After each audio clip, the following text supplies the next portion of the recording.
افغانستان کے لیے عالمی دروازے ایک ایک کر کے بند ہونے لگے۔ برطانیہ، ترکیہ اور ناروے کے بعد اب جاپان نے بھی افغان سفارت خانے پر تالا لگا دیا۔ طالبان رجیم کی پالیسیاں یا عالمی دباؤ، 31 جنوری سے سفارتی سرگرمیاں مکمل معطل۔ آخر بیرون ملک مقیم لاکھوں افغان شہریوں کا مستقبل کیا ہوگا، اور روس نے افغان مزدوروں کو لینے سے کیوں انکار کیا؟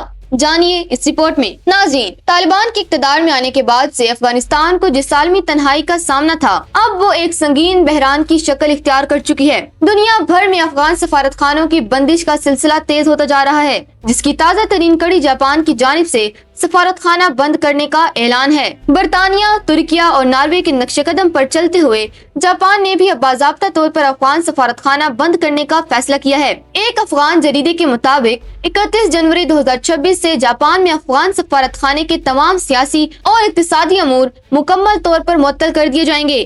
طالبان رجیم کی غیر جمہوری پالیسیوں اور انسانی حقوق کی مبینہ خلاف ورزیوں نے کابل کو عالمی سطح پر تنہا کر دیا ہے۔ کابل ٹائمز کی رپورٹ کے مطابق بیرونی ملک مقیم افغان شہریوں کے لیے سفارتی مشنز کا بند ہونا کسی بڑے المیہ سے کم نہیں ہے۔ پاسپورٹ کی تجدید، ویزا معاملات اور دیگر قانون دستاویزات کے حصول میں اب ان شہریوں کو شدید مشکلات کا سامنا کرنا پڑے گا، جس کے دو رس نتائج برآمد ہو سکتے ہیں۔ دوسری جانب افغان جریدے آمو نے انکشاف کیا ہے کہ روس نے سیکیورٹی خدشات کو بنیاد بنا کر افغان مزدوروں کی بھرتی سے صاف انکار کر دیا ہے۔ روس کا یہ فیصلہ طالبان رجیم کے لیے ایک بڑا معاشی دھچکا تصور کیا جا رہا ہے، جو پہلے ہی مالی بحران کا شکار ہے۔ ماہرین کا کہنا ہے کہ افغانی شرپسند عناصر کی سرگرمیوں اور بڑھتے ہوئے سیکیورٹی خطرات کی وجہ سے امریکہ، جرمنی، پاکستان اور ایران سمیت کئی ممالک نے افغانستان مہاجرین کو نکالنے کا سلسلہ شروع کر دیا ہے۔ عالمی برادری کا یہ سخت رویہ افغانستان کی موجودہ قیادت کے لیے ایک بڑا چیلنج بن چکا ہے۔ سیاسی عالم کا خیال ہے کہ اگر کابل نے اپنی اندرونی اور خارجی پالیسیوں پر نظر ثانی نہ کی تو افغانستان کا عالمی برادری سے رابطہ مکمل طور پر کٹ سکتا ہے۔